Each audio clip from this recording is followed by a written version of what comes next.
다음 키워드는 초조한 젊은 영혼들입니다. 올해 30대 이하의 서울 아파트 매입 건수가 작년에 2배에 달하는 것으로 나타났습니다. 김현미 장관이 영끌보다는 기다려야 한다고 했지만 아무리 규제를 해도 결국 오르는 서울 집값을 경험한 이 젊은 층들이 그야말로 패닉바이 나선 것으로 보여요. 지금 우리나라의 부동산 시장 중에 과거와 달라진 가장 큰 특징 중에 하나가 20대 이하들의 젊은 세대들이 집을 집중적으로 사들이고 있다라는 얘기거든요. 그동안의 부동산 구매 패턴을 놓고 볼 때 예전에 없던 매우 특이한 현상입니다.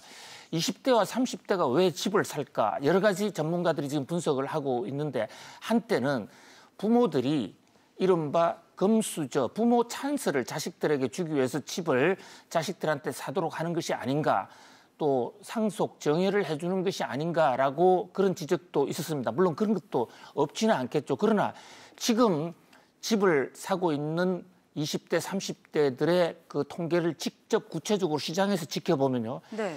자신이 갖고 있는 모든 돈, 또 빌릴 수 있는 모든 돈을 연끌해서라도 본인이 지금 직접 사는 그런 행태가 많거든요.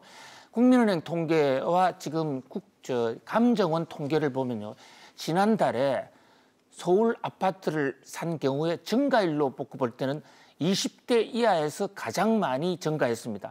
20대 이하는 무려 118% 이상이 지금 증가했어요. 네, 30대 이하 말씀하시는 거죠? 20대 네. 이하요. 아, 20대 예. 이하요? 예, 20대 이하가 가장 많이 사고 그다음이 30대 이하인데 30대 이하, 40대 이하 이래서 연령별로 볼 때 나이가 어리면 어릴수록 그러니까 10대와 20대가 지금 부동산을 가장 많이 증가율이 가장 빠르다 이런 겁니다. 그래서 20대와 30대를 다 합쳤을 경우에는 지난달에 전체 부동산 매수액의 50% 이상이 20대와 30대에 의해서 매수가 일어났어요. 네. 20대와 30대가 사는 부동산 가격들은 강남의 고가 주택은 물론 아닙니다. 지난 서울의 25개 각 구의 구별 부동산 매수 실태를 보면 20대와 30대들이 가장 많이 산 곳은 노원구인데요. 노원구가 상대적으로 집값이 좀 싸다. 이래서 20대와 30대가 많이 몰렸어요. 20대와 30대가 이렇게 왜 집을 사느냐. 네. 이 대목이 참 안타까운 거예요. 지금 앵커님도 말씀하셨지만 자칫 잘못해서 지금 집을 사지 않으면 혹시 이번 생에는 무주택으로 평생 살아야 될지도 모른다는 그런 불안감이 엄습을 하고 있다는 것이죠. 네. 그렇게 20대, 30대한테 이 불안감을 몰아준 것은 이 기성세대들의 큰 책임이 아닐까 이런 생각을 해봅니다.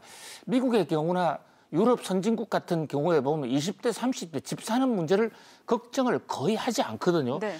특히 미국의 경우에는 모기지 금융 시스템이 잘 발달이 돼 있어서 본인이 직장에서 열심히 일하거나 또는 자기가 창업을 해서 열심히 일하면 집은 저절로 마련되는 것으로 인식을 하고 있기 때문에 20대, 30대 영끌 집 투자는 보기 거의 불가능한, 볼 수가 없는 현상이죠. 근데 지금 우리 사회에서는 20대, 30대가 취업도 잘 안 되고 그리고 지금 집을 사지 않으면 크게 놓칠 것이다라는 그런 위기감 이런 것이 한꺼번에 겹치면서 너도 나도 모든 돈을 대출받아서라도 연끌해서라도 집을 사겠다고 그러는데 지금이라도 20대, 30대한테 그런 어떤 불안감을 좀 해소시켜 줄 수 있는 그런 어떤 우리 사회의 노력과 또 금융제도나 모기지 시스템 같은 것도 좀 전향적으로 도입해 볼 필요가 있지 않느냐 이런 생각을 해봅니다. 네, 11월 30일 월요일입니다. 오늘의 마지막 키워드까지 확인해 보시죠.